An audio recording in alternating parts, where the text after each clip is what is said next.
নমস্কার বন্ধুরা, সকলকে স্বাগত। আজকে আলোচনা করব জগন্নাথ মন্দিরের নীলচক্রের ইতিহাস। তাই ভিডিওটি স্কিপ না করে অবশ্যই দেখুন। জগন্নাথ সংস্কৃতির সবচেয়ে পবিত্র প্রতীক হল জগন্নাথ মন্দিরের নীলচক্র। জগন্নাথ মন্দিরের শীর্ষে যে ধাতব চক্রটি স্থাপিত হয় তাকে নীলচক্র বলা হয়।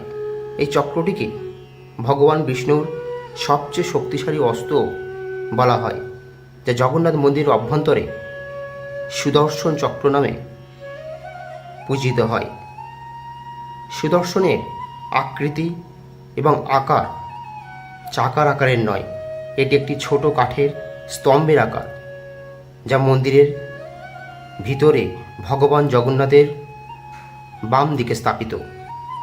এই চক্রটিকে নীলচক্র বলা হয় কারণ এটি সম্পূর্ণ চক্রের মতো দেখায়। সূর্যের রশ্মি অনুসারে চক্রের রঙও পরিবর্তিত হয়।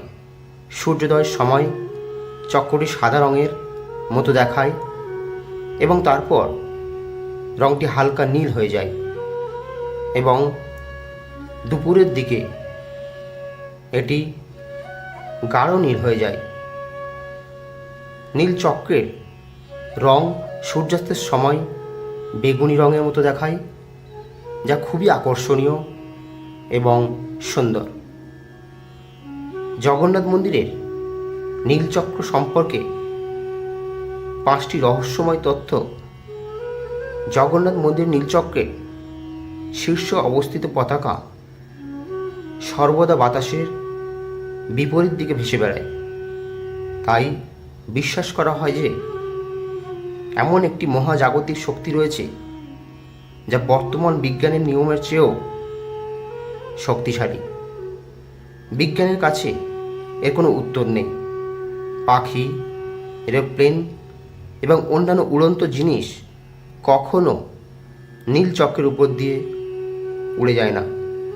এটি এখনও একটি রহস্য এবং লোকেরা বিশ্বাস করে যে কিছু প্রাকৃতিক শক্তি মন্দিরের নীল চক্রের উপর দিয়ে উড়ন্ত জিনিসগুলিকে উড়তে বাধা দেয় এবং এটি একটি প্রাকৃতিকভাবে উড়তে নিষেধ অঞ্চলে পরিণত হয়। ভক্ত সর্বদা নীল চক্রকে সামনের দিক থেকে প্রতিটি দিক থেকে দেখতে পান। নীল চক্রের প্রকৌশলও একটি রহস্য।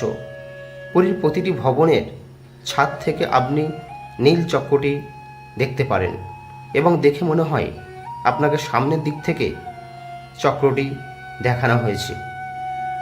নীল চক্র একটি নীল রঙের রশ্মি তৈরি করে, যা হাজার হাজার কিলোমিটার দূর পর্যন্ত পর্যবেক্ষণ করা হয়। আমেরিকার কিছু বিজ্ঞানী আরও লক্ষ্য করেছেন যে কিছু নীল রঙের আলো দূরবর্তী স্থান থেকে এসেছিল এবং তারপর তারা এটি অনুসন্ধান করে দেখেছেন যে এই আলো জগন্নাথ মন্দিরের নীল চক্র থেকে আসছে। নীল চক্রের কোনো দিক থেকে কোনো ছায়া নেই এবং চক্রটি ধুলো ও মরিচা মুক্ত। চক্রটি 214 ফুট উচ্চতায় স্থাপন করা হলেও মন্দিরে কোনো আলোর সমস্যা হয়নি। জগন্নাথ মন্দিরের নীল চক্রের ইতিহাস। প্রথম নীল চক্রটি ধ্বংস হয়ে গিয়েছিল এবং এটি বহুবার পুনর্নির্মাণ করা হয়েছিল। 1954 সালে রাজা রামচন্দ্র দেবের আমলে পরিচ্ছ বড়জেনা মহাপাত্রের পুত্র শ্রী দামোদর চম্পাতিয়া এটি পুনর্নির্মাণ করেন এবং মন্দিরের চূড়ায় স্থাপন করেন। 1694 সালের 6 থেকে 10-এর এক প্রবল ঘূর্ণিঝড়ে কাঞ্জি গণেশ মন্দিরের সামনে নীলচক্র পড়ে যায় এবং কয়েক বছর ধরে মন্দিরটি নীলচক্রবিহীন রয়েছে। 1751 সালে এটি আবার পুনর্নির্মাণ করা হয়।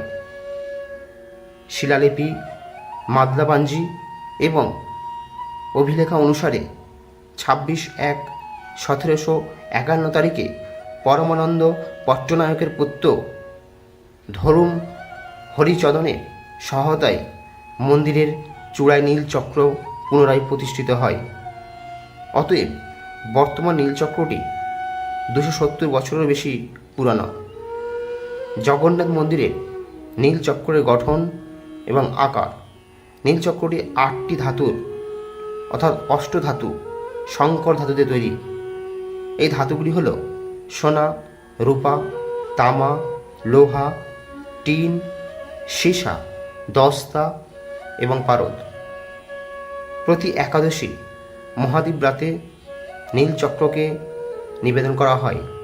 প্রতিদিন গরুর সেবক ধ্বজবন্ধন সেবক খুঁটি থেকে পুরনো পতাকাগুলি সরিয়ে নতুনগুলি বেঁধে দেন। নীলচক্রের উপর উত্তোলিত পতাকাটি পতিত পাবন বানা নামে পরিচিত।